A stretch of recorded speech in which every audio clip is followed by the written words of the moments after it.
Baka yung damo na yan, napakapakan mo, Cubs. Yan palang pwedeng magpagaling dyan sa karamdaman mo ngayon. Okay, disclaimer po ha. Yan, isang pasyente ngayon, 42 years old, Ethiopian national. Ano bang meron sa ihi niya? Okay, disclaimer ulit. Ihi ulit ang pinapakita ko sa inyo. Totoo po na nanggagaling sa pasyente ito, Cubs ha. Hindi ako namangha sa kulay ng ihi niya. Namangha ako sa laman ng ihi niya. Kita may laman para buha-buhangin. O, pag kayo nag-ultrasound, para po ito sa mga lagi na nakikitang ito, balakang, tagiliran, at masakit ang pag-ihi, baka itong problema nyo. Mga kristal. Okay? Nabasa ko na to, ang laman yan, uric acid at napakaraming calcium oxalates. Siyempre may dugo dahil nga kumakayod na yung mga kristal, kaya may dugo siya. May protina na rin. Cubs, ito ha. Itong pasyente na ito habang pinaprocess ko, tinanong ko siya. Imposibleng wala kang ginawa. Bakit nagsilabasan yung mga kristal dyan sa bato mo? Sabi niya, ito sir, 2 months na ako umiinom ng kutsay. Oh, Cubs. Pag narinig mo ang salitang kutsay, sa dialect kasi namin, sa Cagayan Valley, ang kutsay iba. Ang kutsay, yan yung family ng onion o kaya ng garlic. Hindi ba? Kadalasan yung dahon na sobrang tapang ng amoy yan, yan ang pinipiga ng nanay ko noon. Okay? Na ipinapainom kapag may lagnat, kapag may sipon. Hindi ba kapag may ubo? Kutsay. Brad sa kanila, iba pala ang kutsay. Ang kutsay, sabi ko, bakit anong kutsay? Tinay ko ngayon sa kutsay na Ethiopian dialect. Alam mo ang lumabas, paragis. Tinanong ko, yan bang tinatawag mong kutsay? Sabi niya, oo, yan.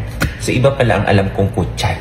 So sa dialect nila, ang kutsay paragis. Sa dialect namin, ang kutsay family ng mga sibuyas at bawang. Ito lang ang ginawa niya. Nagpakulo siya 2 buwan, Cubs. Okay? 10 to 15 minutes. Yan ang ininom niya at binabaon niya sa farm kasi nagtatrabaho sa farm. Okay? So, Cubs, sige nga, kadalasan ang paragis, iniihian lang yan. Dinadaan-daanan lang yan. At may dagdag ko lang dyan sa paragis na damo. Alam mo ba na yan ay isang itinuring sa amin na yan ay pinsala sa aming mga tanim? Oo, yan paragis na yan. Dahil kahit anong spray mo ng mga pamatay ng damo, hindi po yan namamatay. At nabasa ko dahil nga sa pagre-research ko, alam nyo ba na yung paragis na yan ay resistant pala sa glyphosate. Ano bang kadalasan ini-spray pamatay damo? Number 1 component, glyphosate. So, hindi talaga yan natsugi, Cubs. Okay? At, naisip ko may purpose pala yan.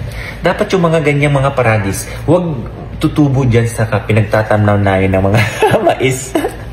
Pinagtatanam ng mga gulay, mga ganyan. Okay, so, Cubs, yan lang ang tinik ng pasyente. Diyos mio, Marimar.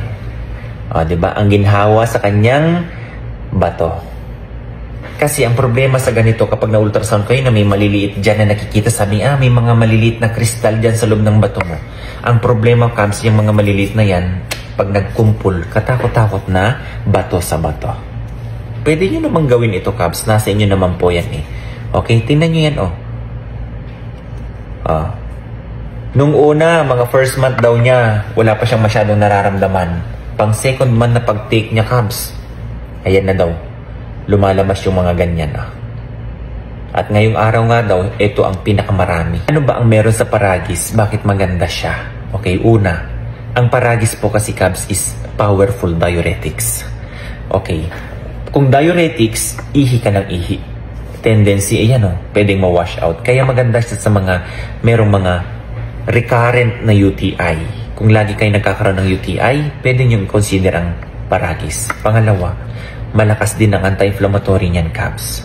At pangatlo, isa ang paragis na may pinakamataas din na components ng mga polyphenols. So, Cubs, nasa inyo po yan ha kung gusto nyong itry o subukan.